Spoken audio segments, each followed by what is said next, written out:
Welcome back to the Summer Solstice with our EUSCC Gauntlet, moving into set number 3. And even though this is our third set, that's right, it is the third time now that we're seeing the Yomi Tanuki in a set. This time they're going up against the Tartarus Titans. And if you're wondering, okay, well, why are you so surprised about third time? Well, because of the format of this Gauntlet and of the bracket, this is now the third set in a row that the Yomi Tanuki are playing through. Remember, for this style of bracket, you start out with your lower seeds, 5th and 6th, then the winner of that moves on to play 4th seed, and the winner now in this match is playing 3rd seed, which is the Tartarus Titans, facing off against the Yomi Tanuki. Only 2 more spots left for the Yomi Tanuki to climb up to try and win out on the Gauntlet, but they still got to go through 3 of the best teams that the European SCC has to offer if they want to be able to claim that title as the EU Gauntlet champions, be able to get themselves a trip out here to the studio for Roll Stars, as well as earn a little bit of that extra cash prize for themselves. So for the Yomi Tanuki, still have a little bit further to go, at least for today. They'll get a nice little break if they're able to get their win and then come back tomorrow and try and face off against the remainder of their opponents, which would be the Niflheim Warriors, Hex Mambo, or will the Tartarus Titans be the first team to be able to stop them, Mifflin? Here joined with you as we jump back into this one. I mean, Yomi Tanuki, we've sung the praises of these guys, but let's talk about the team that they're going up against in the Tartarus Titans here, because this is a roster that I believe you kind of deemed as the spiritual successors of the F6 name. You have Lastemix, Maskill, Zany, Agent, and Ragna over to kind of formulate that roster. A bit of changes that have come from this team over the course of the time, and when we look back to the original F6 days, and that's where we see Maskill kind of jump his way through, but he's kind of changed up his team over the course of these last couple of years. Yeah, any team that has Maskill on it, I feel like almost just carries the spirit of Just F6. He has been a driving force, behind the majority of the rosters that he's played with.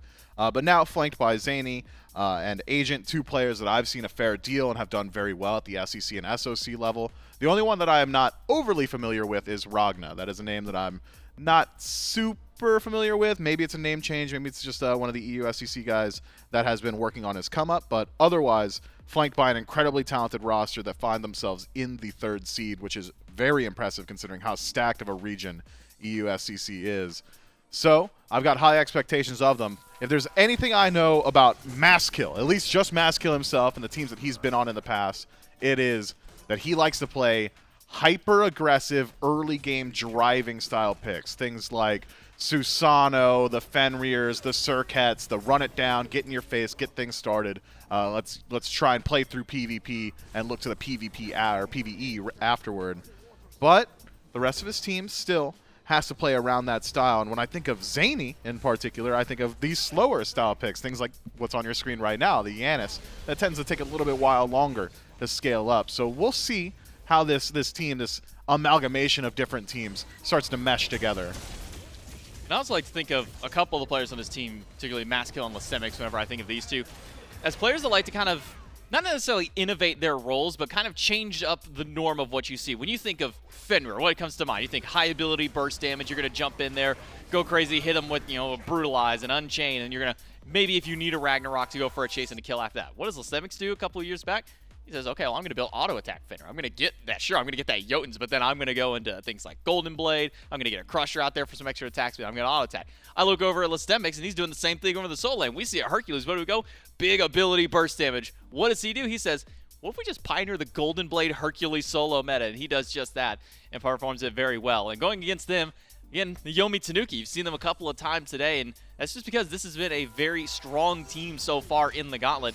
I think we should rename them from the Yomi Tanuki so far. I'm thinking they're more like the Tenacious Tanuki, which is how well they've been able to stick to this competition. A 3-game, what was it, 35, 45, and 55-minute game they had to go through in their first set, and a couple of 40-plus minutes in game number 1, I think just shy of about 35 in game 2 in their previous one, taking down some strong opposition. This Tanuki squad just will not give up. Yeah, they're letting the gameplay speak for them, but we'll break down exactly how it is they like to play in case you're just now tuning in. Yomi Tanuki, generally a slower pace throughout the early game. Seems like given the opportunity, they'll wait till first Stygian Beacon spawn before they really like to group up and play as 5. Otherwise, it's all about April out of the jungle. Really like what we'd seen from him in earlier sets. Has been getting very aggressive. Streak Up has been one of the most consistent members of this team. Does not die in lane, even when he's losing lane. And he lost pretty consistently in the first set here. Was stuck in his tower, was spending his time farming, wasn't risking his life, wasn't going to give up too much. But eventually starts to rotate into the team fight and just has massive damage output, positioning very, very good as well. So this is a team, to me and Yomi Tanuki, that really do want to play as a 5-on-5 stack. They want to group up and play that team unit as opposed to the laning phase. It's worked out so far for the Tanuki. They found 2 set wins. Can they find their third going against the Tartarus Titans? We jump into picks and bans for game number 1 between the Titans and the Tanuki. And kind of maybe even seeing the extra praises of Streak Up whenever we look at some of the bans that's been allocated his way over the course of this set. I think back into, I think it was game 3 of the very first set. 4, if not 5 Hunter bans get picked up, and he says, okay, well, I'll just go 6, 7 gods, whatever, in the deep god pool here. I'm going to pick up an Izanami. I'm going to have a good time in lane. Then by the time late game comes, with just another Hunter and able to live through that one. So making sure to be able to kind of dig a little bit further in the bag of tricks more than anything for the Tanuki squad, especially when teams have already watched a few of your sets out here, you know, your first couple, and you say, okay, well, now we know what they like to do. We need to try and shut that down. What do you have remaining in the tank beyond here for these two teams? We jump already into the ban phase. Kali, Jormungandr, and Kuzenbo banned away by the Tartarus Titans. Yomi Tanuki, they take away the Horse, the Marty, and the Freya. And that leaves open a Robin, which has been a dangerous pick out of that solo lane. Has solo lane potential, could also flex into the jungle, so the Tartarus Titans going to keep us guessing on allocation of this Robin, at least in that first slot. That does leave open a few priority picks for Yomi Tanuki. The thing that immediately jumps to my mind is that Thor that is being hovered immediately. Another pick that has some of that flexibility potential. We've seen it very successful as full tank Thor solo, just run it down, good damage output. Worked well for Yomi Tanuki a little bit earlier on today, but still can go into the jungle, be that dedicated assassin, leverage some of that global presence. Baba Yaga as well. Yomi Tanuki, they found their bread and butter. I mean, they've got plenty of games. They're playing hotter than anyone else right now, considering this is their 3rd set already. And this is a composition that they've got practice on today. Making sure to stick with what's been working so far. You don't need to deviate too far out of the norm just yet here in game number 1. Kind of wait and see the responses from the enemy team. But one pick that did give them trouble back in their second game of the first set was this Oleron that's now over on the side of the Tartarus Titans and drafted what looks to be alongside a Maui as an additional front line for your team. A lot of setups so far here for the Tartarus Titans and a lot of zone control. Yeah, Oleron's actually very interesting with some of the changes that had come to him recently. Gets a little bit more crit, a little bit more easily, but his crit damage takes a hit. I believe it's 0.15 less damage percentage-wise as opposed to what it was previously, but now less power needed to start stacking up some of that crit. So the Oleron might be able to get things rolling a bit faster than he would have previously, but at the cost of some of that late-game potency, which he was never really lacking for. Still a phenomenal team fight tool, very good in the laning phase, should be able to hold his own. The only weakness of Oleron, I think, at least in the early game, is rotations. If a jungler can get involved, start putting him down early, keep those beads on cooldown, start cycling that Sanctified Field as a defensive tool, don't allow him to use it around Gold Furies or around buff invades, and this Oleron will generally tend to start struggling. Yeah, as we have already moved our way through the second phase of bans, we are left with an Ishtar now for the Yomi Tanuki as their 4th selection, the opposite end. Camazotz and Discordia now drafted for those Tartarus Titans. So you had a lot of zone control when you think of the Maui and the Oleron being able to kind of lock down entire areas. Well, now you got the damage to follow that up there. You throw out a Golden Apple, and that's going to bounce all through the jungle. Could even use that landfall as a potential way to maybe bounce that through. And then the Camazotz just to get up and maybe get away from some of this damage. So now for the Yomi Tanuki, drafting this Sobek for themselves one more time. You get that same level of front line. You have this Hebo that's kind of been drafted out of here. I'm kind of interested to see how this composition will go. More than anything for the Yomi Tanuki, they're picking gods that have been working for them, but they're going up against what looks like a very dangerous squad in the Titans. Yeah, the Titans have got themselves a very good composition come late game. Robin feels like he's nearly unkillable, given a little bit of itemization. Oleron scaling come late game as well, just immense damage. Camazotz, I believe, was a selection from the Titans just to take away from Tanuki. We had seen the Tanuki up against the Oleron earlier had elected to go towards the Camazotz, as bad as hell essentially invalidate Sanctified Field. So smart pickup, smart draft from the Tartarus Titans. It's on Yomi Tanuki here to get things rolling. I'm really keeping my eyes on that Sobek. Well, Yomi Tanuki have been on a hot streak so far. 2 sets and 2 wins. Can they keep it up to 3? Let's jump into game number 1 of our 3rd set of the day. It's Jim McMifflin and Doug here to bring the action with the Titans versus the Tanuki. I think you're right to maybe kind of keep eyes on the Hebo, keep eyes on Maskill as well. These junglers usually so pivotal for these squads. As you mentioned earlier on in the draft, Maskill really loves to get involved early on these picks. Feels like once Camazotz ticks over to that level 5, that's typically when the go button starts to get hit there. And I think at least looking at the Twitch poll, this might have been one of our highest percentages that have gone anyway to a team. 81% in favor of the Tanuki. Maybe a little bias from the streak they're on so far. Yeah, you just watch them win all day, and you tend to start expecting it of them. Missed it, but Ogre already struggling in this lane. Does have a fair deal of potions still available, 3 in pocket, so it should be all right on the resustain. You're right, though. Maskill, certainly one that has got some great targets to look at throughout the early. Even just jumping directly onto his opponent, onto the enemy jungler. Deal with this Hebo before he's allowed to get a second point in a water cannon, or before he's allowed to get that ultimate. And it's so easy for Camazotz to take those trades because he's got so much sustain in kit. Vampiric Bats, just great at utilizing your HP bar more so as a resource, as opposed to something that you need to protect. Looks to be early wards out for the Titans. They're able to spot that Apriel has made his rotation to the shield buff already. Agent walks up, but it might be a 3v1 up against this Maui if Calvin has a good pluck. But instead, just zoning away to make sure shield buff does go over to the jungler. Ragnar will get hit by a bit of damage there from Streak Up, but able to resustain with himself between potions in pocket and then heal in kit. At least for now, Ragnar should be fine over in the duo lane. Surprised Calvin doesn't even try and go for the pluck there. Ragnar was very far forward, but instead holds on to it. And what was it that Raph had said, iRaffer, but way back in the day? If I'm Sobek and I hit pluck and they've got beads, I probably just die. That's not the case just yet in the early game. Sobek's survivable enough to go for these aggressive plucks, but as the game starts to develop, something I'll be keeping my eyes on, especially against all the single target damage on the Titans. Calvin actually able to steal the entire camp away thanks to the help of Zany, who actually wasn't able to confirm the damage on the camp. Maskill trying to go for a bit of camp steal himself. Nearly gets knocked in the tower, but he is on the wrong side of the map. Able to blink back into the jungle. Chased out by Apriel and Ogre, but with Systemics nearby. Should be the end of the chase onto the Camazotz. Can they even secure the blue buff? Yes, Yomi Tanuki able to hold on to the buff for Ogre and make sure he gets some help over on the right side. Speaking of aggression, the left side not immune to it either. Calvin just being annoying up against Ragnar, but maybe sticks around too long. Zany's made the rotation.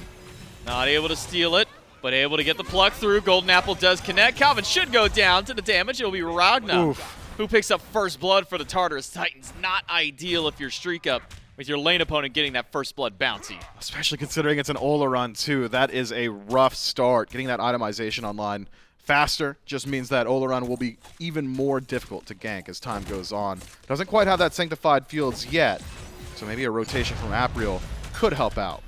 Systemics trying to cut off the path of Ogre. He's run the wrong way. He doesn't have ultimate, just barely has hammer to get back in time. So Systemics will force the Thor back. Not even going to hit that level 5 before he can go back to base. Meanwhile, it's level 6 for Listemics on the Robin. It's just been a bully fest on the right side of the map.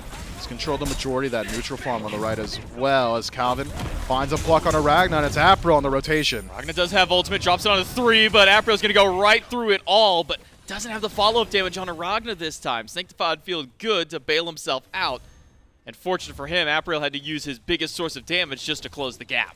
Yeah, I believe actually does clip Ragnar there, but not enough damage regardless, with Water Spout already used just previously. So Ragnar able to escape after a well-placed knockup. Buys him a little bit of space on the left-hand side. Had Agent been over to level 5, things could have been very interesting there. Would have at least been able to force the beads away from the Hebo, or even potentially pull that Sobek in towards the tower. Instead, it was calculated aggression from Yomi Tanuki. Unfortunately for them, coming up empty. Tanuki not even able to grab a relic this time. Just the ultimate from Ragnar. Could have grabbed both of them. That would have been so easy to pick off Ragnar the next time that you want to go for a kill, but making sure to have access to at least one of those always seems to be the key for these Ola runs. As long as you had ultimate, you're good. As long as you got beads, you're good usually. If you're down both of them, typically is a death sentence for that style of pick. So Ragnar maintaining at least one. Keep him alive for the time being, but I'd like to see Calvin maybe get just a tad more aggressive on the Sobek. Walk in, try and go for a pluck, even if it's near a minion wave. Just try and do anything you can to burn beads away. Yeah, that is one of the main strengths of Sobek, is his survivability in the early game. The difficulty of killing Sobek throughout levels 1 through 10 is so ridiculous thanks to the protections he gets from the passive, as well as Tail Whip for self-peel. You can use it to peel out for your allies too. The Streak Up hit by the stun. Good pluck from Calvin should just get him out of there. Maskill rotated over, maybe to try and get a little bit of activism for himself, but now it's Streak Up dashing away. Calvin gonna get a pluck to throw Agent back, but Apriel's waiting around the wall, throws out the slow carpet to help things out. Ultimate by 1. Agent's not gonna find anybody with the actual pull back, and then instead he's gonna get thrown right back to the wolves. It's Apriel with the first kill for the Tanuki. Man, talk about a CC chain. Knocked up by Hebo, knocked up by Tail Whip, plucked back in. Immediately slammed by the stun from Streak Up 2 just to start things off. There was not a whole lot of counterplay potential for Agent there. Does make his way back to base regardless. This time in a body bag, but finishes up Gauntlet Thieves anyway. So we'll be stacking up some of that defense, make it a bit more difficult for the Tanuki to make that exact same play going forward. Been loving the presence from this Hebo, J-Mac. Apriel everywhere on the map. Feels like he's leading Masskill around. Masskill, for the most part, playing counter gank to the Hebo. And I mean, traditional Smite knowledge and traditional Smite pacing, you'd say it should be the opposite. Not for Yomi Tanuki. Got a lot of action ahead of him. Look at Apriel. Got to go back and get his, start up his second item, I should say. We've been seeing a lot of the junglers leave this Doom Orb in that second tier, not quite finishing it up all the way, leaving it at that Cursed Orb, and then starting up towards their second item. Apriel's doing just that. Going towards tier 2 of penetration for his next slot.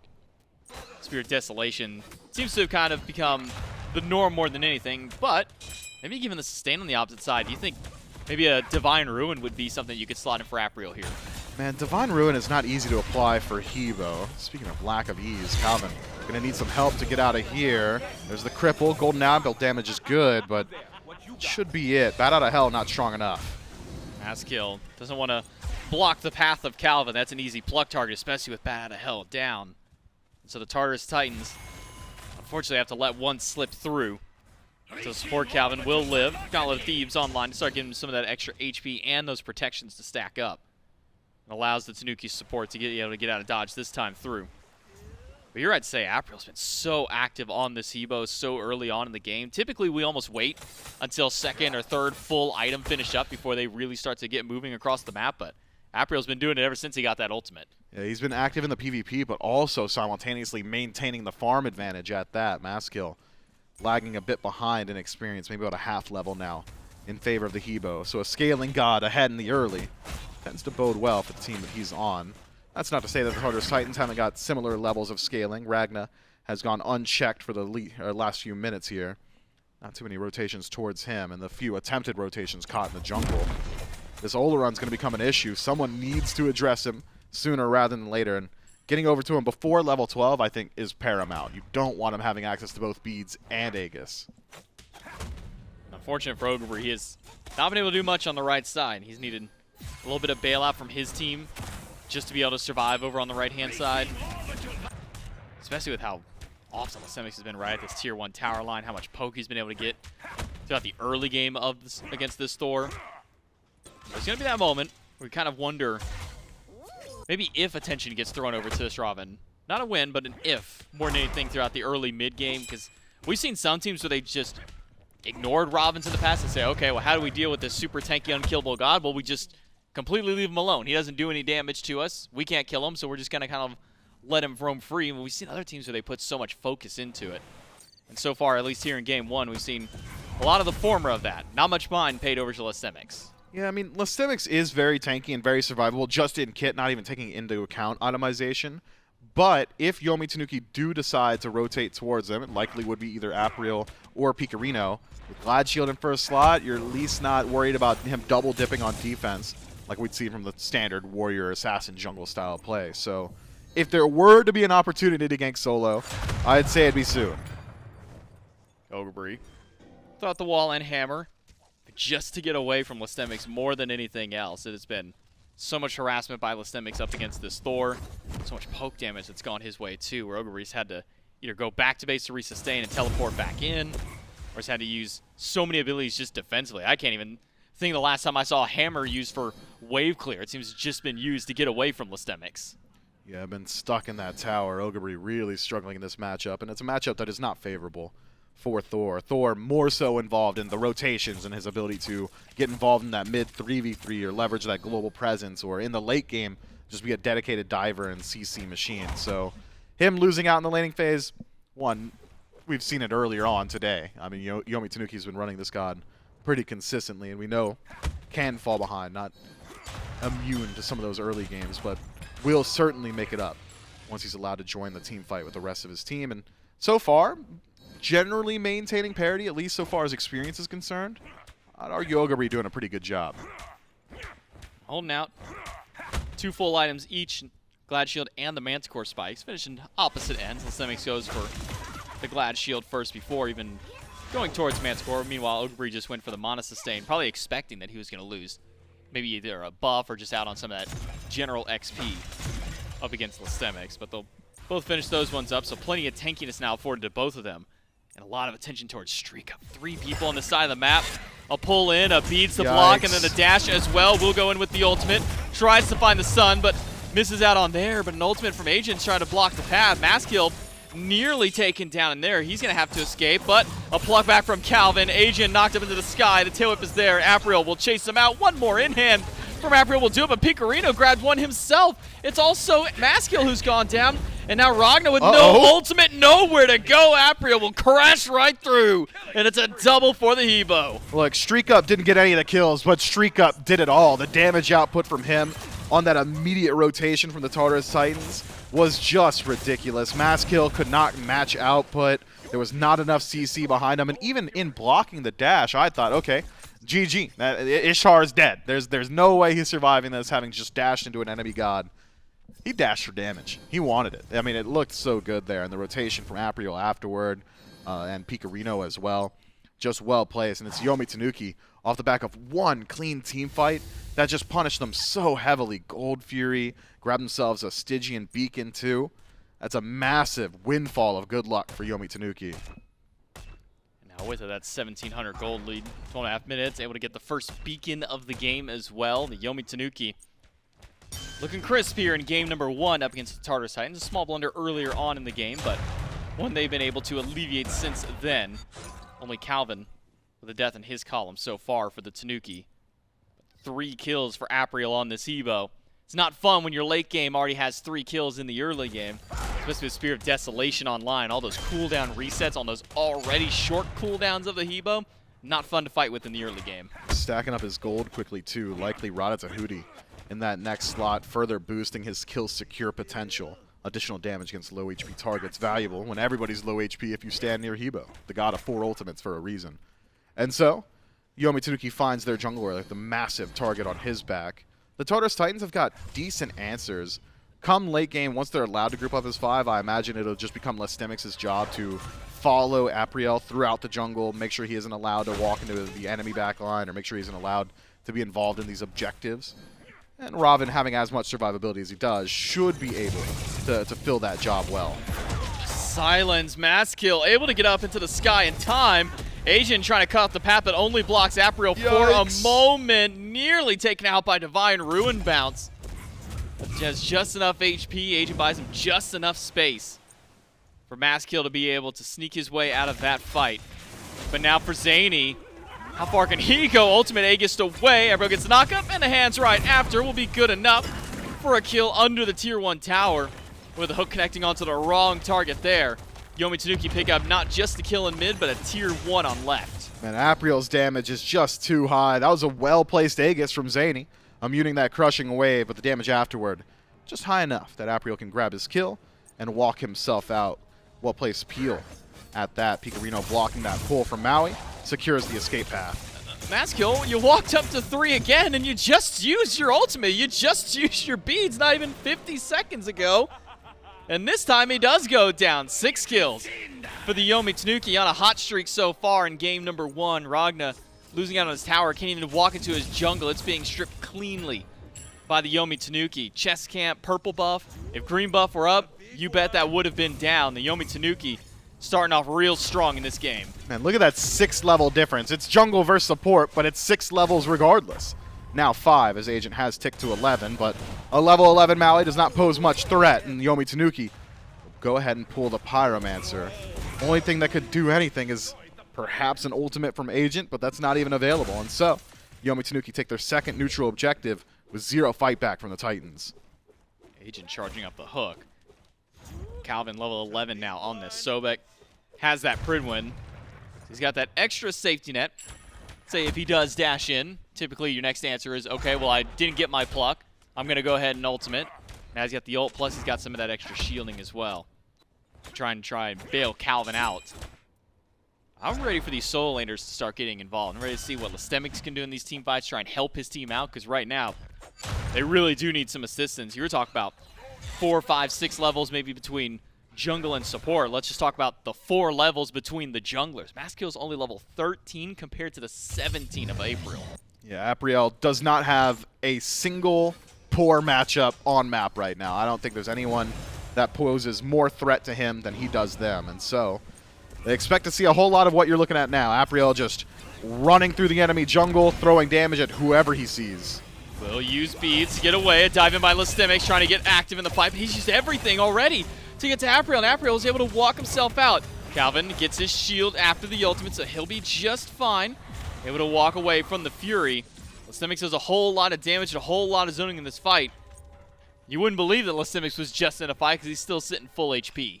Yeah, get used to seeing that too. I think the only one that's going to deal any substantial damage to Lastemics at this point would be Apriel. As Streak Up starts to finish up kin size, that'll change up and it'll become Streak Up's job to group up with this Hebo and make sure that if Lastemics continues to do what we had just seen, which is just ult onto Apriel and make sure that he isn't allowed to have fun, that there will be some damage returned towards him, but we're a few thousand gold away from that being the case. One thing that could expedite that process is a Fury. Yomi Tanuki grouped up first. Grouped with 4. Ogrebury on the right side of the map. He does have teleport. He can join this fight anytime that he needs to. Meanwhile, Maskill has to hoof it on foot all the way over to the left side if he wants to join the squad. But instead, for now, it's just the Yomi Tanuki stealing away jungle. Purple buff gone. Lastemics has ultimate, but starting to get poked away by Picarino. Finally able to land some of those abilities up against this Raven. Fury pulled. Ogrebury is here, making sure to try and zone some of these frontliners away. Lastemics, not much he can do. This is a lot of damage coming back at him from both Picarino and Ogrebury, and that's going to open up for the Fury to go down. Yomi Tanuki, they grab their second one. Yeah, Lastemics gets a hard truth dropped on him. He's not nearly as tanky as he might have thought, especially considering how much he's really dedicating his build towards some of those defensive options. Once he uses ultimate, if he's willing to commit, that tankiness will go a little bit further up. But this lack of commitment as of now might come back to bite him. Things starting to get worse before they get better.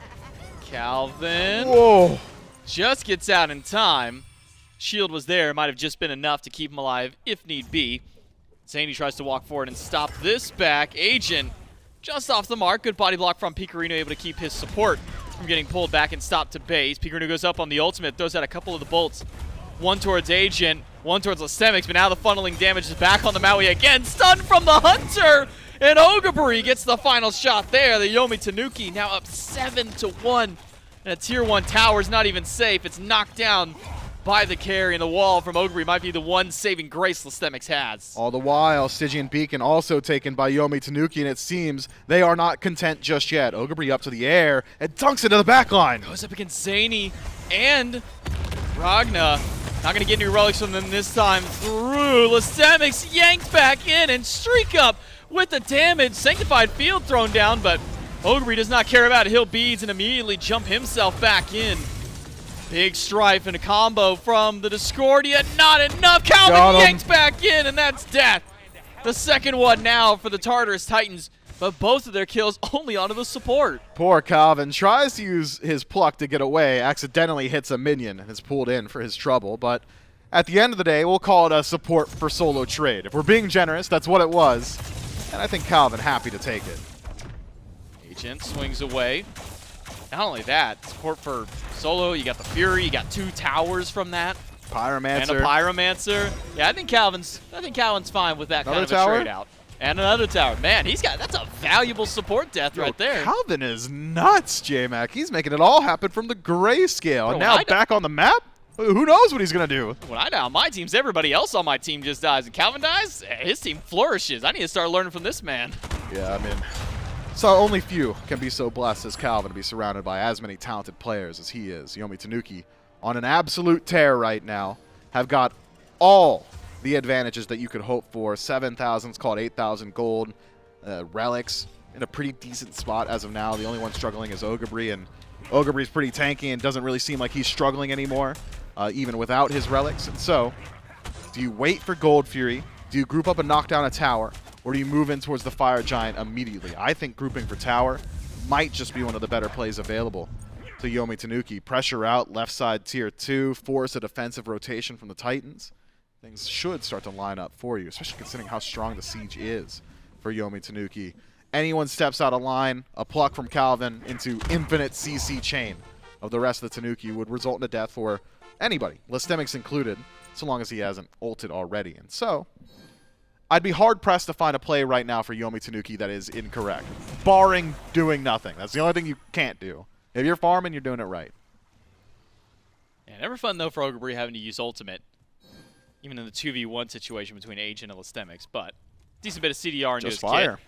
We'll be able to get that back up soon enough, and a Fire Giant start for the Yomi Tanuki. Closest one here as Listemics. He can get zoned away. It doesn't even seem like he's going to try and walk in. It might just be Agent who tries to take this, but by the time he realizes it's happening, he's already been hit by a wall from Ogre, and it's Fire Giant on 5 of the Yomi Tanuki. And one of the earlier Fire Giants we've seen so far today, 21.5 minutes. Taking a play from the Oni Warriors book. It's not Fire Giant back, spend gold. It's Fire Giant. There's no way they're ready to defend. Group up, push down right. It'll take a moment, but with nobody here, should be easy enough to even further bolster the coffers of Yomi Tanuki. Calvin forced back to base. Tanks up the tower. Tartarus Titans not doing nothing, though. At least able to grab themselves a Gold Fury on the opposite side. Keep gold as close as possible. As close as possible is not close, though. Let's not mince words. This is very much so Yomi Tanuki's game to lose than it is the Tartarus Titans' game to win. I'm keeping my eyes on Calvin. Seems like anyone he plucks just dies. Keep it happening. 8,000 gold up for the Tanuki, a very important 8,000 gold. This isn't 45 minutes into the game, 8,000. This is 22 minutes, and that's very relevant numbers going up against the Titans. And still one more Tier 2 tower to knock down on the left side of the map. And the Tanuki, realizing that there's no Fury there, don't have any distractions to keep themselves from pushing immediately up towards that left side of the map. Ogre will head back to base and finish up his Reverent Pridwin. So a big shield afforded to him once he's able to dunk down into the middle of these team fights, and it's exactly where Ogre has been. I think back to the Thor he had just earlier in our set today, Mifflin, where he dunks down in the middle of 4 people like it's just another casual Tuesday for him. Didn't quite get the follow-up he wanted, but it's a player willing to make those kinds of plays. But it's serious Saturday for Yomi Tanuki and the rest of the players in this lobby, and Ogre seems to be locked in. As of now, 1-0-1. Maybe not the most participation, but he's got his itemization now. Just watch him. Look at the space he creates. Apriel, you gotta be careful. Maskill, though, misses out on a couple of his abilities to try and land damage on Apriel. And look at that left side Phoenix already knocked down to half HP. Meanwhile, Picarino's just got thrown out the ultimate for the extra damage. Ragnar's gonna be sent back to base. The Agent can't stick by. Maskill's gotta go up to the sky and swing out. In fact, now you're pulling the carry right back to you. Maybe questionable there by Agent, but Ogre up to the sky. He's got some great dunk targets. Where will they be? Doesn't seem he's going to go in with the rest of the squad. He'll back out, and the Yomi Tanuki will walk away with a nice Phoenix. Sanctified Field comes out a bit late there, J-Mac, doesn't it? Drops after the Phoenix had already dropped. Yomi Tanuki say, okay, well, we could chase here, and we probably would if it weren't there, but Sanctified Field, you can maintain the base this time. Mass kill. Takes the double tap from Ogre. No teleport forward. No ultimate available for Mass kill, though. Maybe a missed opportunity to chase out that kill. But at 0-2, why risk it? It's not as if he's got a bounty, and Yomi Tanuki had already accomplished what they had set out to do, breaking the base of the Tartarus Titans. Left side bird taken. Stygian Beacon not so far away. Tartarus Titans should not step up to this one. Grab Pyromancer before you head back to base, and there's plenty of gold to spend. Stygian Beacon, last one of the game, spawns in. Yomi Tanuki should be able to take that one. Absolutely no problem. So those Titans will now rush up the mid lane. The Yomi Tanuki can just walk up with it. They got no problems. They've already taken down a left side Phoenix. Someone's going to have to be there to defend the minions. So full advantage moving into this first Titan siege. The Yomi Tanuki don't got too much time left on this Fire Giant. Should be fading away in about the next 30 seconds or so. Then it'll be another minute before it respawns, but Yomi Tanuki might not even wait for that next Fire Giant to keep their push up. No, they could take a fight just now. Anyone who steps up from the Tartarus Titans certainly under threat.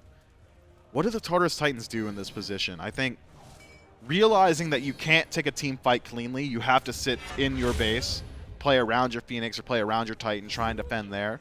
But once the Fire Giant dance starts up, I'd like to see the Tartarus Titans just try and split push the map. Grab a tier 1, knock down some camps while Yomi Tanuki are distracted, and just find any sort of consolation prizes that they can, assuming they're given that opportunity, because it seems like Yomi Tanuki just pressing the advantage.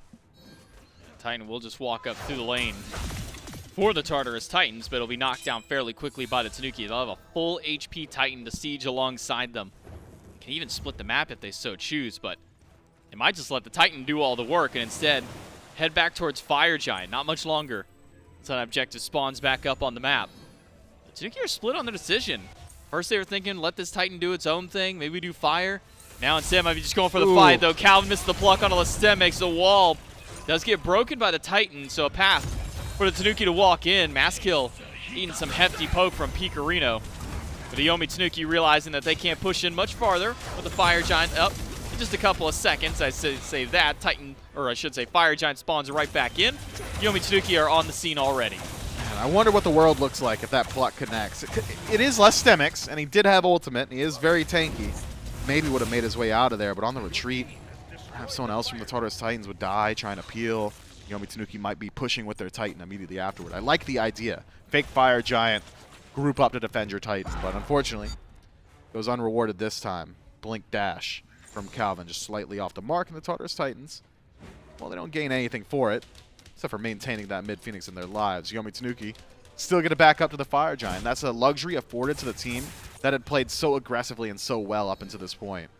Sure, your fight didn't work out, but who cares? You're not going to die when you're 12k up. 1-1-3 split by the Tanuki. 4 from the Titans on the right to defend, but look at the damage Picarino's able to throw right towards the tank. That's Agent he smacked with that potion. Just the ensuing bounce damage after. Masskill, he's up in the sky. Apriel, I think he was trying to get a blink, but just missed how far over the wall that blink was supposed to hit, so instead just throws his first ability right into the wall. Left side and middle Phoenix both gone for the Tartarus Titan. Now all 5 of the Tanuki can group up on right.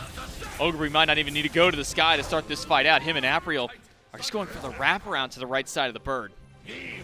Ogre up to the sky. Agent pulled back in. Phoenix burning slow. Lestem makes dunks back in as well, but it's Ogre to the back against 2. He'll hammer out immediately from the Sanctified Field. Yikes. It's not going to get anything. An ultimate from Agent whiffs entirely, and it's Apriel tearing right through the back line. Ragna's got nowhere to go. Ogre not even going to get a chance to tap him as Apriel does all the damage necessary. Right side Phoenix gone. Yomi Tanuki in game number 1.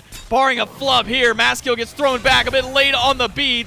The good strive keeps him alive, but not for long enough. It's Apriel with the double and the Tanuki with game 1. The Sanctified Field placement in this game has left a lot to be desired, J-Max. So few of them found value. Maybe a few defensive ones maintained the base for a moment, but even there, just not a whole lot accomplished. And when Sanctified Field whiffs, we saw what Apriel was allowed to do. Oh, okay, well, I'm not worried about this tool anymore. I'll just go into the back line and be a massive late-game Hebo. Clean stuff to Yomi Tanuki, showing that if you play a lot of Smite, you tend to play pretty well, and they've played a whole lot today.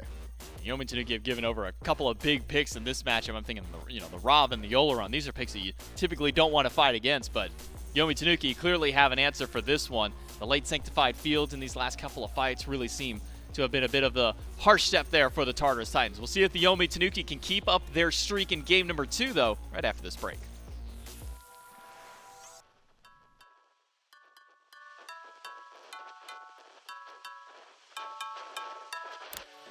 Where did all the times go? When did they all pass by? How did I get so lost in a blink of an eye gone? You were just here by my side, everything was nice now. I take it, it's all over now. Damn, I gotta move on, away from my comfort zone. Yeah, I gotta stay strong, even if my wounds open and show. Yeah, I gotta live on for the present. Know that everything will be okay, just fine.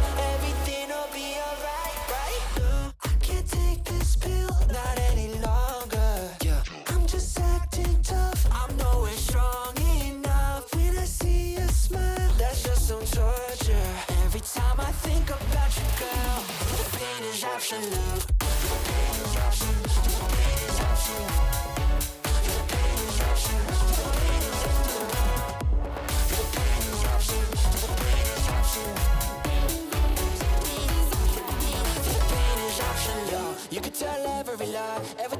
if you know what's going on.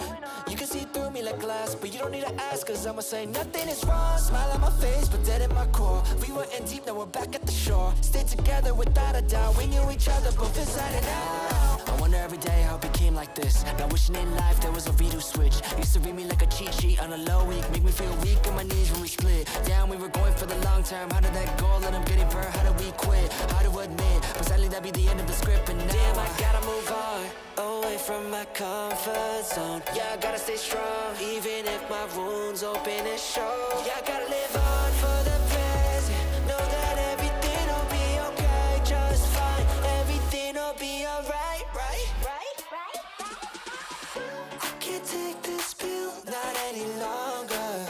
I'm just acting tough, I'm nowhere strong enough. When I see you smile, that's just some torture.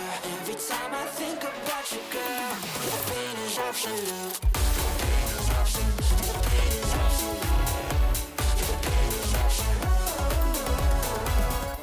The pain is absolute. The pain is absolute. The pain is absolute.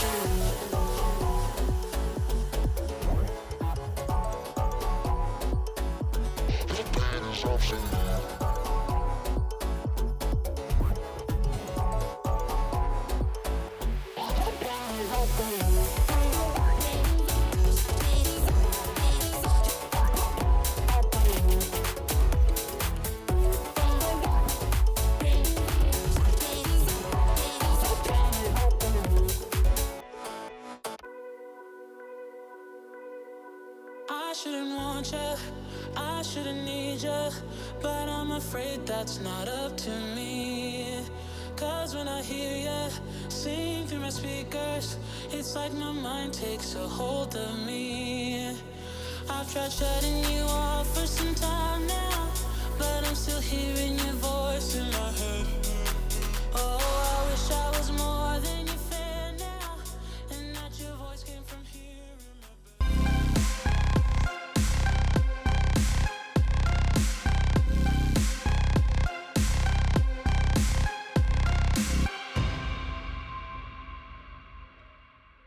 Welcome back to the USCC Gauntlet. Yomi, Tanuki, now in their third set of the day, have found a win in game number 1 and are one step closer to moving on to the second place team to fight off in the Gauntlet. But if you want to go home and play some SMITE, well, now's the perfect time to do so because we're hosting a 2x Worshipper event going on right now in SMITE over the course of this weekend. So if you're trying to get Charon to Diamond, join that Race to Diamond event that we have going on. Now's the perfect weekend to jump in, get double Worshipers whenever you're playing the game in SMITE. So hop on now and get 2x Worshipers. And, well, maybe you're going to need 2 times the effort here out of the Tartarus Titans, though, Mifflin, because game number 1 was not a great show-up for them up against the Yomi Tanuki. But Yomi Tanuki, so far, they have been on a hot streak in every set they have played, maybe a little bit slower usually on the gun to get things going. But this time through, April's early game really seems to have been the torchbearer for the Tanuki. I will say, though, the Tartarus Titans, unfortunate in how it happened and how quickly it had happened. Try to get aggressive around a purple buff, get stomped on their aggression by a rotation from April, and off of one fight, I believe it's 3-0, they lose 3 lives, they lose the Gold Fury, and they lose the first Stygian Beacon. It's pretty difficult to make a comeback from that position, right? Not often are you going to get punished that heavily off the first team fight of the game that quickly, but that's exactly what happens this time around, and Yomi Tanuki with a lead tend to hold on to it. Very well played by April, though, as you said. Was hyper-aggressive on this Hebo everywhere on the map. This play in particular, a standout. Goes into the tower, walks out like nothing had happened, thanks to some peel from Picarino, blocking the pool from Agent on the other side. Yomi Tanuki on a hot one right now. Tartarus Titans trying to end their streak, but I think some things need to change in P's and B's first, namely that Oleron, man. I don't want to lean on one guy too hard, but that pick just did not find a whole lot of value. I mean, late ultimates in 2 different team fights, or I should say late ultimate in 1 team. Actually, that one is a little bit late even after that one. So they were not great ults. I'll say that there were 2 late ones and a couple of not so greatly placed ones, namely in that very last team fight where it was only dropped on Ogre. Thor dunks down. He says, okay, cool, we're going to try and lock down the Thor. And what does Ogre do? He says, okay, well, beads, hammer, and all of a sudden I don't care about this ultimate anymore. It really just felt like the Yomi Tanuki had a great answer to this Oleron, to this Robin in particular. Lysthemics jumped into the backline that last team fight. and did effectively nothing because the entirety of the Yomi Tanuki minus Ogre essentially said, okay, well, you're the only person in our face right now. We'll just go ahead and fight you. Fight him. They did get a kill there, and then they were able to rush themselves into the Titan. One of our fastest games of today as well, especially for the Yomi Tanuki. I believe just shy of 30 minutes able to close this one out. Yeah, the only game, I believe, to have not gone past that 30-minute mark. Speaking of Ogre, though, J-Mag, get him off this Thor. And it's not the same way I'm saying get him off Olderun on the other side. I'm saying Ogre's Thor has been very dominant today. Has struggled a bit in the laning phase, but that's to be expected for the most part. It's the rotations and the ability to absolutely dominate those team fights, create space, initiate the fight, separate the engagements. He's got it all on this pick, and someone needs to stop him. And I think the only way to do it is either take it for yourself or toss some bans.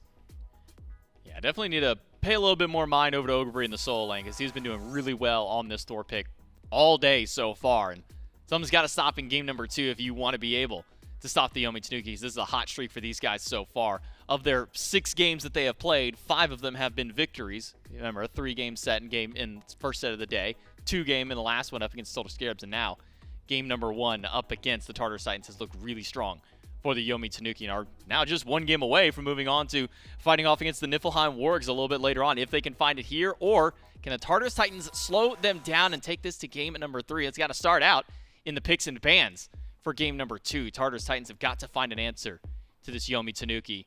Taking Ogre off of the Thor as early as you can, maybe pick that one up first or ban it away if you're that worried about it, but something's got to be done across the board to this squad. And the metas have shifted a lot since we had last done a broadcast. There's been 2 patches, 1 hot fix patch, or bonus balance, I should say, and 1 legitimate patch. And so the meta being a little bit different in P's and P's, no surprise to me.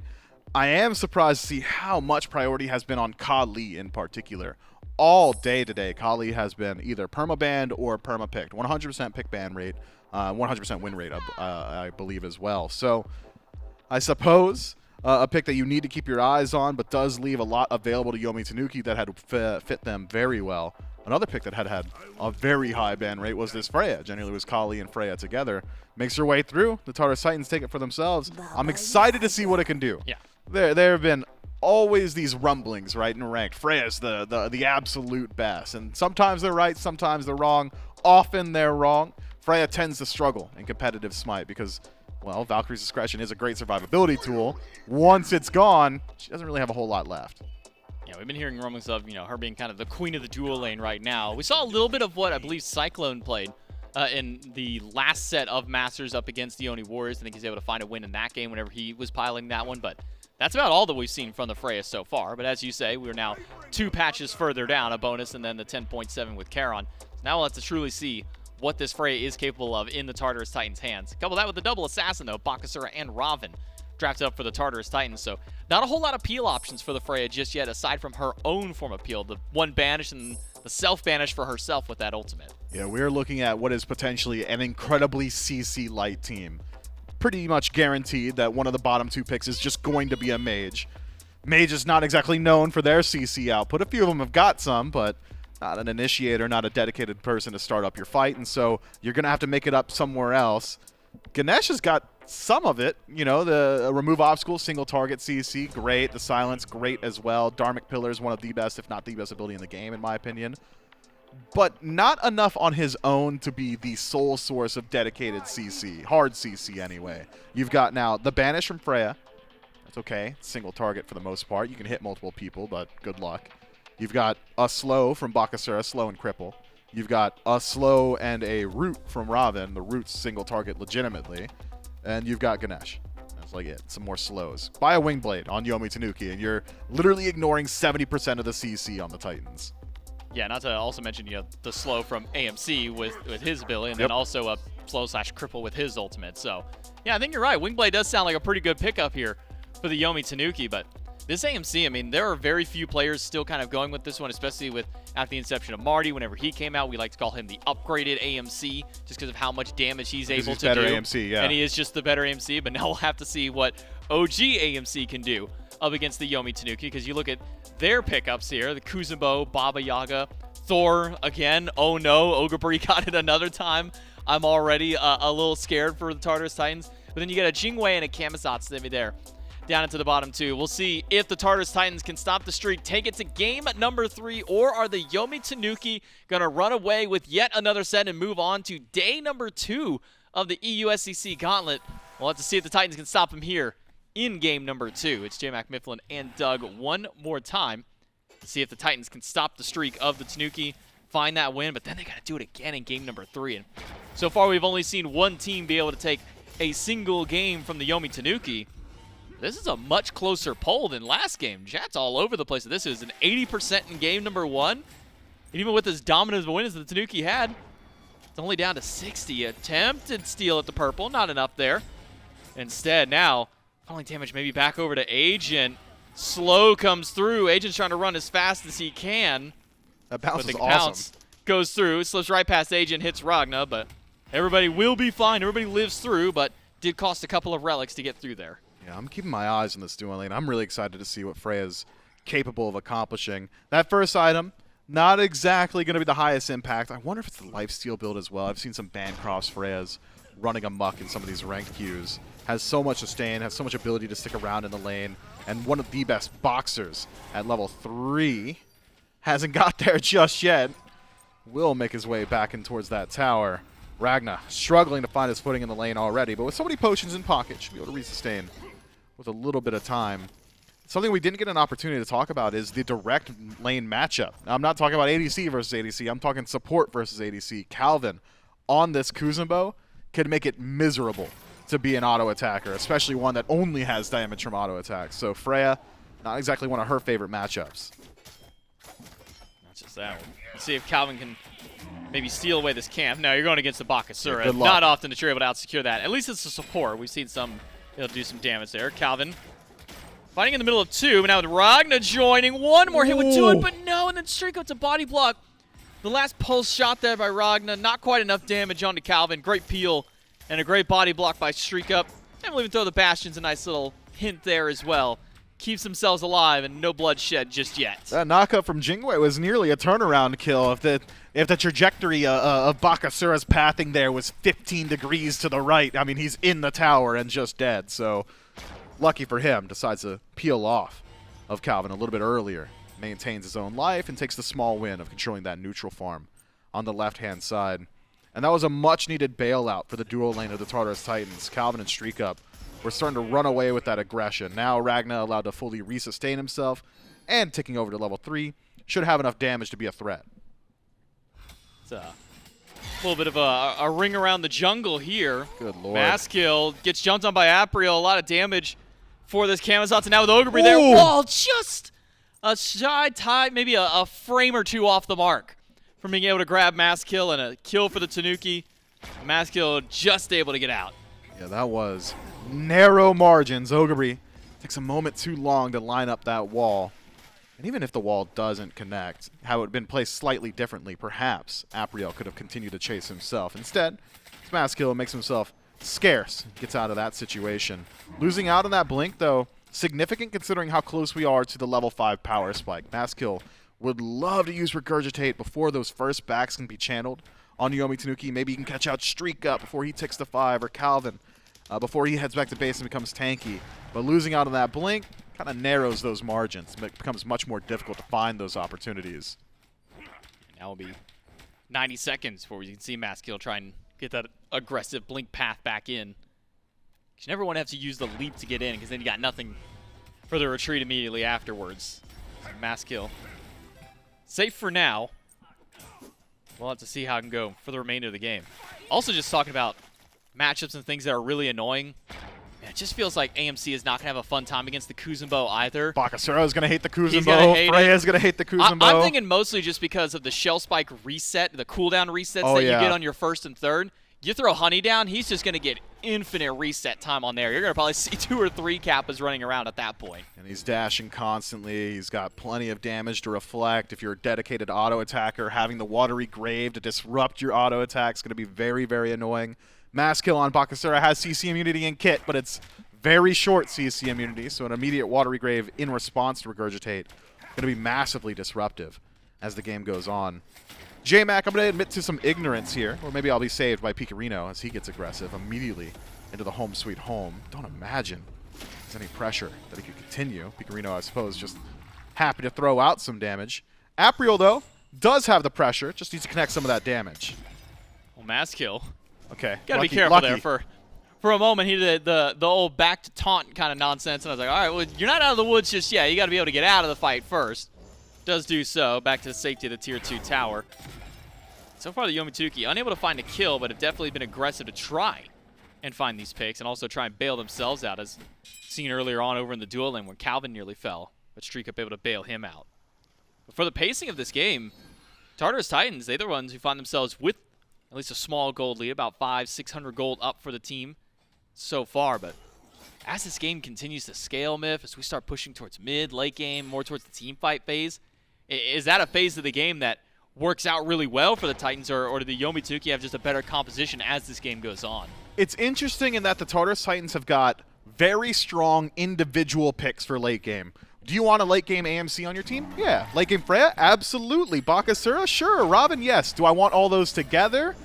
Maybe not. I'm not so sure how cohesive it's going to be in a team fight situation. So excited to be proven wrong here, as a good silence from Agent prevents the Vampiric Bats on a mass kill. But the chase is not over. Calvin going to go through, use the Watery Grave defensively. Apriel up in the bat out of hell, also defensively. Away from Ragna, and Agent, and the whoop just off the mark from Ragna. You don't want to chase too much further in. Picarino on his way. Maybe not known just yet unless he had stepped over a ward. The Tartarus Titans will be safe knowing that they got quite a bit, at least out of the Yomi Tanuki to survive, but they also had to use quite a bit to do so. I'm thinking about Bewitching Dagger now. Grab one of those. Man. There's so many auto attackers in the Tartarus Titans. Midgardian, why not? Midgardian, why not? I mean, there are so many ways to deal with the lack of CC, Wing Blade, Bewitching Dagger. A lot of ways to really itemize against this composition from the Tartarus Titans. J-Mac, help me out a little bit. Takedown, the leap from Maskill on Bakasura, has an additional effect. I am blanking so hard. Is it damage done reduction? I believe it's just like small protection reductions. Protection reduction? Yeah, help us out, Doug. I'm going to be 100% Nobody honest. thinks about this. Damage taken increase. increase. Okay. Essentially protection reduction, but yeah, you got in a percentage-based form of that one. I'll be honest. Bakasura is probably my least played god over the 10 years that I have played Smite. He is probably in the bottom 3 with Aokwang and Kali. Okay, well, you should play some more Aokwang. That god's super fun. He is pretty good. I'm also not much of a jungler. I play a lot more support, so. Calvin going to do his best support and try and keep his team up, trying to find a pick on an Agent, throws up Dark Pillar, nearly a triple whoop there. Had Streakum not been able to get his way out. Zany, pressure towards him. Gets a little bit of damage thrown his way, but he'll be just fine, able to hold on to the beat. Hasn't really needed to use it just yet, but that's mostly because Calvin hasn't shown up to the mid lane yet. And no fights have really hit pay dirt just yet either, 8 minutes in, or soon to be. And still goose eggs in the kill columns. Not for lack of trying, though, especially out of these junglers. Apriel has been chasing down Maskill. Maskill very nearly able to take out Calvin in the skirmish just prior. So, in these small fights and skirmishes that have not hit pay dirt, it's the Tartarus Titans that are starting to pull themselves ahead pretty significantly. Probably off the back of Maskill's farm. Calvin trying to get out of the goo, and he does manage to do so, but now it's Streakum who's trying to get to his own tailwind, able to get through. Both duo lane escaping with just under 200 HP each to escape that fight. Don't know how either of them made it through, and don't know how after 8.5 minutes of all of this fighting, we still have yet to come up with the first blood. Yeah, I mean, Valkyrie's discretion held on to there as well. Wouldn't have been easy, but maybe some chase potential to secure one of those kills. Instead, it's just about invading, taking these small wins. These small wins are what have put the Tartarus Titans in an advantageous position. The ability to do Gold Fury, something we haven't talked about just yet, is incredibly high for the Titans. Had Maskill not just become the most greedy jungler on the planet and died to Apriel. And now Apriel, I mean, who's going to stop him? Well, Agent's going to try. Zany's going to try, but Bat of the Hell is there. One more swoop would do it, but he's not going to need it because Streak Up and Picarino are there to do the last shots of damage. No kills into 2 immediately. The Yomi Tanuki capitalize off Maskill's greediness and come up with 2 kills at 9 minutes. Man, that is so tough. Maskill just trying to take away some chests. He's trying to steal away a little bit of neutral farm. It's not even an actual buff that he was stealing there. Jumps over the wall right into the waiting arms of Apriel, who happily drops Vampiric Bats right into his chest. Makes it look easy immediately afterward. Clean play from Picarino, too, to put out some of that damage. Good placement from Streak Up. to make sure that Gold Fury doesn't go down. I wonder, had the Tartarus Titans just been on the same page and all been on that Gold Fury? Maybe it goes quickly. One of the strengths of a triple auto attacker composition is how quickly you'll burn these objectives. Calvin quick to go into the watery grave. Is there a banish after? Might not be needed. Silence from Picarino bails a bit of time, but mass kill. Able to pick up one. Now Zany's the one in danger. Beads used and a banish to catch Apriel only. Zany goes down the honey at his feet to give himself some path out, but now Ragna up into the sky. How far can he go? Apriel wants to close the gap, but it's just a little too much, a little too far. Goes the hunter for the Tartarus Titans. And they'll be able to walk away with one kill. Yeah, Ogabri even makes the rotation there. Goes all the way towards mid. Considering a fight, had the Tartarus Titans decided to turn themselves around, but instead it's all about the retreat. And Ogabri misses out on a wave in his lane. Listemics does not make the rotation and instead pushes the wave into tower. Could potentially look towards an invade here. Ogabri doesn't like his odds in that 1v1. It's a matchup that he's been playing all day today. Says, well, you can have my blue, I'll head to yours. Unfortunately for Ogabri, not exactly going to out-confirm a Bakasura. Hard to do so. Listemics trying to close gap. Ultimate available, though, towards Ogabri, so even if one too many people show up, you're fast on the reactions, get up in the sky before any real danger kind of comes your way there. But if they finally did it. They finally got Calvin, the guy that the Tartarus Titans have been eyeing for the last 10.5 minutes of the game. They're finally able to get that pick onto him. Problem is, it didn't really do a whole lot to the Yomi Tanuki to slow them down. Tartarus Titans still maintaining a small, about 150, 200 gold lead up over the Tanuki, even despite those first 2 kills going to the Tanuki. Now with that beacon spawning in, I wonder if we'll start to see a fight break out around mid. The beacon has been the inflection point of the majority of the games here today. The first true team fight tends to erupt around here. We'll see how the Tartarus Titans can play as 5. I'm keeping my eyes on Soul Laners. They tend to telegraph the ideas of the teams that they're on. Ogabri makes rotation. Listemics has not quite just yet. Does teleport in towards mid, so 5v5 potential. First on the spot, Calvin does get whooped up, at least by Ragna, but Apriel's still going to fight in. Watery Grave gets an ultimate out of Ragna, but Ogabri's up in the sky. Wants a dunk down, maybe onto this Freya on the back line. Does do so in the middle of 3 and gets the kill onto the carry. Agent drops the ultimate. Listemics in the middle of 5.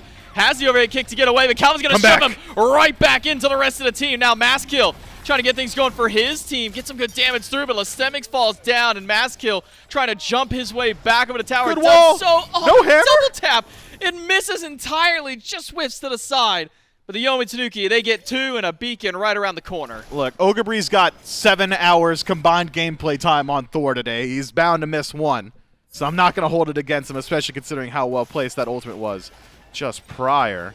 Agent dashes forward to slow down the beacon. That's all he does is slow it down. The Chaos side, capture it. That's 1% movement speed for each member and 5% additional structure damage, making it that much easier to knock down towers as the game starts to progress. Yomi Tanuki, I'm getting deja vu. I mean, it's counter rotations, 4-1 slash line just after the beacon.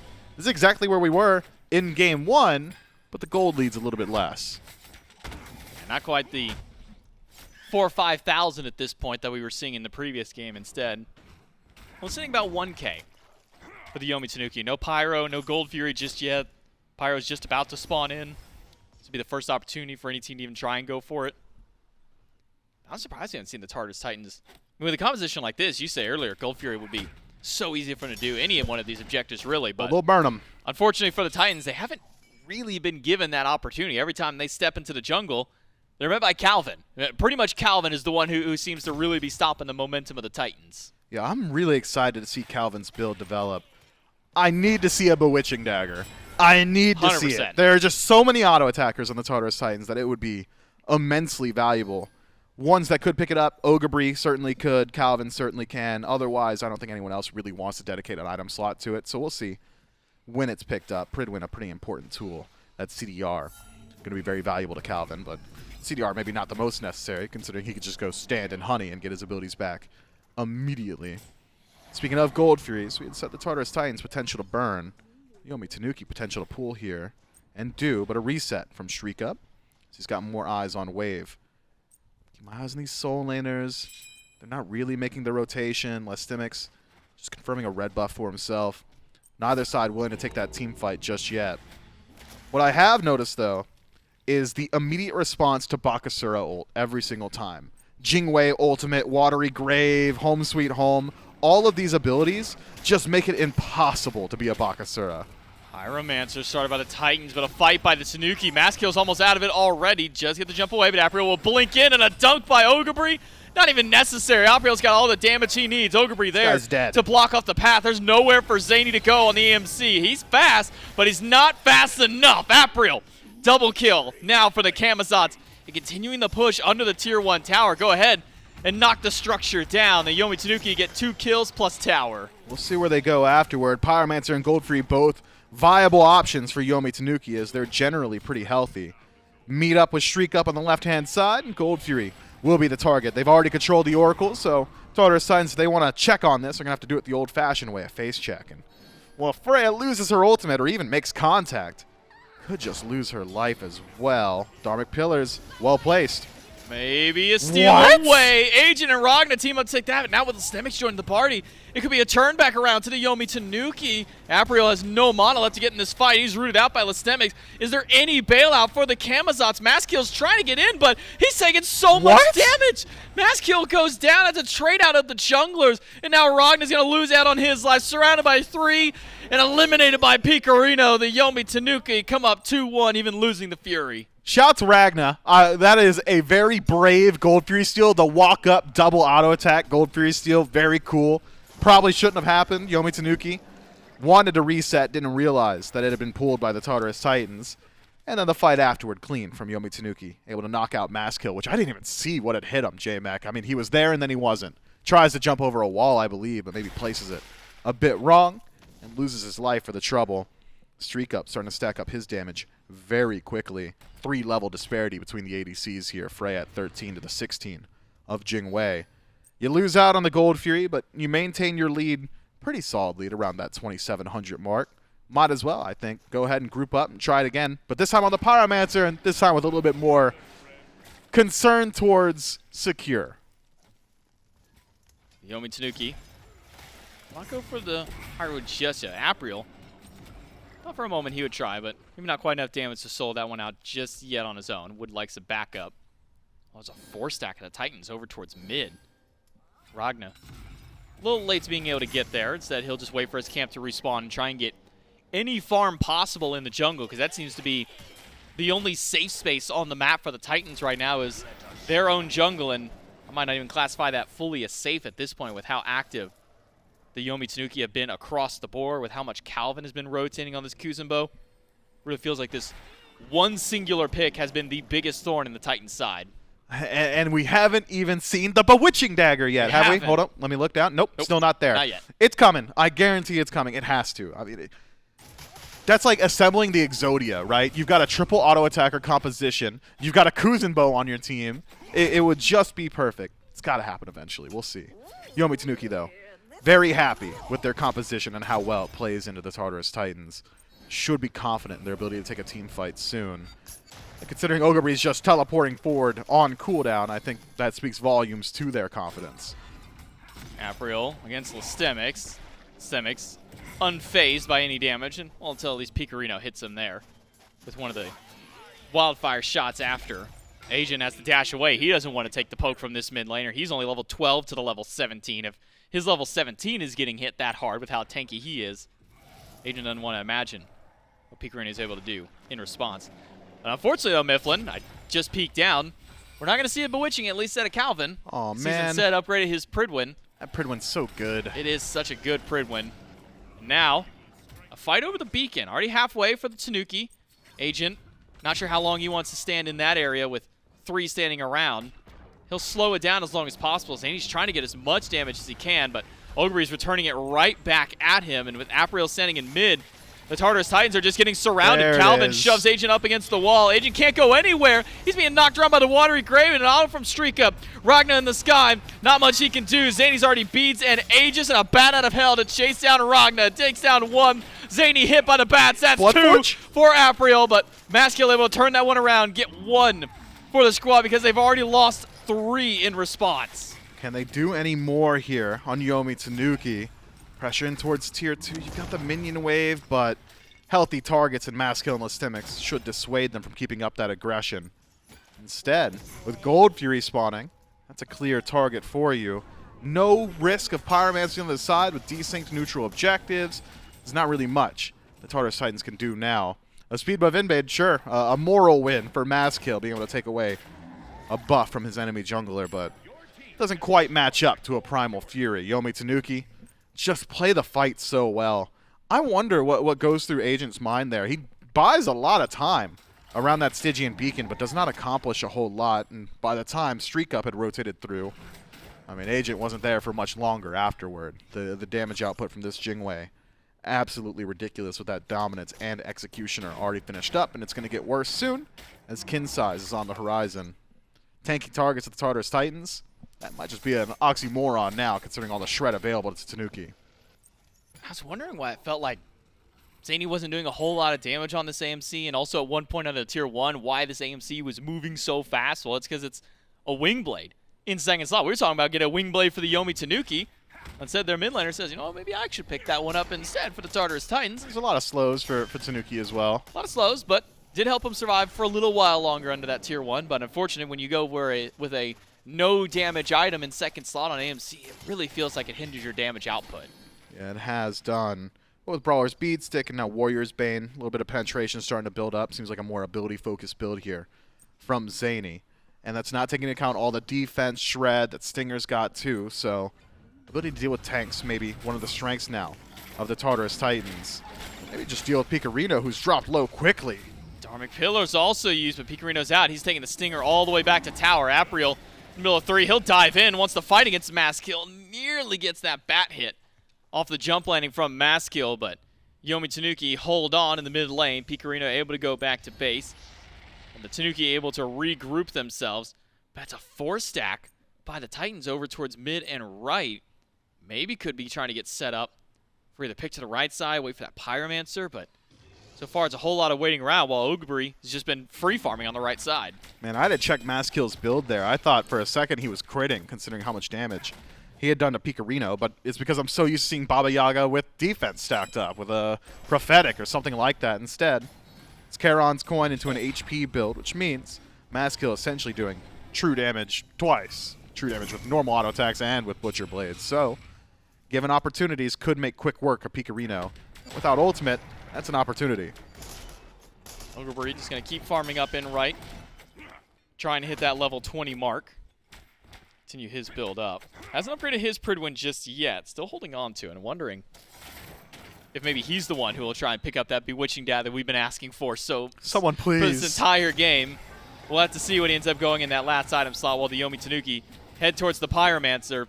Maskill's nearby. He's got a good angle to the back line, but does he have anything else with the follow? But the rest of the Tartarus Titans zoning in. Maybe so. Dharmic Pillar not able to take it away, but Calvin used that ultimate and a push against Maskill. There's nothing that he can do. He tries to jump away, but it's a bat out of hell. Not quite enough damage. The shell after shell to keep him alive. But Picarino doesn't have it. Yes, he does. One potion toss from behind the back will knock him out. Agent goes under the tower. Ogbury going to try and punish it. A push by Calvin. Agent's got nowhere to go. The CC of the Tanuki is just too much. Ragna force up into the air, spends his entire stim sinking damage into Ogbury, who was content to ignore him. Now it's Valkyrie's discretion off the board. Clean play once more to Yomi Tanuki. And the counterplay, it's just in composition. Maskill, that ultimate that he just placed, would, for the most part, win you the majority of the team fights. 3 people stuck in Regurgitate for nearly the entire rotation of it. But what happens? Watery Grave immediately channeled. You're not channeling your auto attacks anymore. They're already out of the Regurgitate cripple field, and things become very, very difficult. This Kuzumbo, it was a masterful pick in P's and B's, and it is paying for itself in dividends. You want to know the worst part of that for the Titans?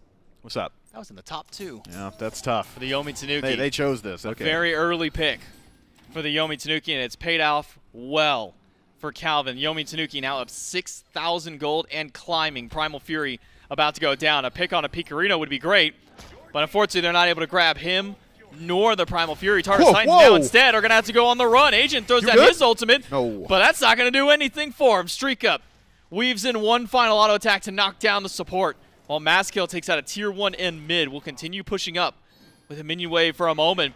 But everybody else on the Tanuki, They're heading towards the mid-tier 2 tower. Ogre finds the wall against Ragna, but had to use the hammer to port himself in. And now it's the Yomi Tanuki pushing up with Agent down from their 18 seconds. It's a man advantage for the Yomi Tanuki, but with the Titans jungler still pushing up in mid, not much further the Tanuki can go. Stygian Beacon spawning shortly. Maybe Yomi Tanuki allow the Tartarus Titans to take this one so they can move in towards the Fire Giant. I don't know why you would even do that, though, considering how clean the fights have been. Why give up anything? Mass kill now in some trouble, but it's Apriel taking the damage. Mass kill, not alive, though. Picarino and Ogre team up once more to take him out. Picarino, he used the Aegis. Can he juke out enough shots? He gets the jump away, but Listemics able to close out that kill. Zany, though, doesn't have the same luxury. He's knocked down by Ogre. And once again, Agent tries to run, but there's just so much CC to keep him locked down. The Dharmic Pillars is just enough. Calvin tries to close in the gap. Hammer is there. Wall is there by Ogre, but the spin is not in time. Agent able to walk out, but he loses 2 of his teammates along the way. Hold on. They've got a minion wave. Ragna has to back. Listemics forced to ult forward. Connects with Streak Up. Damage almost there, but he's out. And the Pridwin shield not going to find anything damage-wise up against the Tanuki. Phoenix saved. The Yomi Tanuki go out in a 2-for-1 trade. Clean stuff. Yomi Tanuki, when they've got the advantage, they just hold on to it. Team fight, surviving sub 500 HP every single time. I thought Apriel was dead to rights, but a great dunk from Ogre separates that fight, connects with 2.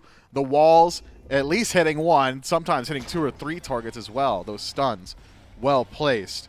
But Tartarus Titans maintain the base. That mid-Phoenix was under threat, but a good ultimate from Listemics not only hits 2 gods on Yomi Tanuki, but deals with the archers most importantly, getting rid of those minions.